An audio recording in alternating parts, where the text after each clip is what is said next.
Donc le nom Val-Fouré existe depuis août 1958. Sur le papier. C'est un quartier qui existe sur le papier. Et sur une carte, il y a une carte sur une photo où c'est écrit Val-Fouré, après il y a Val-Fouquet au-dessus, ou Vallée-Fouquet sur une La vallée Fouquet. Voilà. C'est vrai qu'à l'origine, c'était boisé, pour ceux que ça intéresse, en face de l'hôpital, dans le quartier des aviateurs, je crois. Il reste un petit bois entre les immeubles, c'est un des reliquats du bois d'origine, en fait, qui est toujours là. C'est tout ce qu'il en reste. Et avec une équipe d'architectes, il y a un travail qui a été mené sur ce quartier-là, et l'équipe qui a été choisie a justement décidé de garder ce bois et d'essayer de l'étendre comme un souvenir au passé et un signal pour l'avenir, bien sûr. Les HLM, le nom, il devient HLM dans les années 55, si je ne me trompe pas. Avant, ça s'appelle HBM. HBM, ça veut dire Habitat Bon Marché.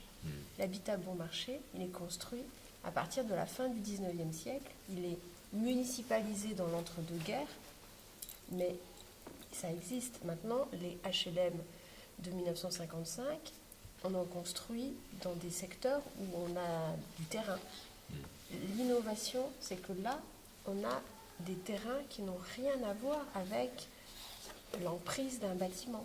Là, on construit un morceau de Mantes-la-Jolie, un nouveau morceau de Mantes-la-Jolie, on construit à une autre échelle. 170 hectares sur lesquels on veut implanter, les projets du début, on veut implanter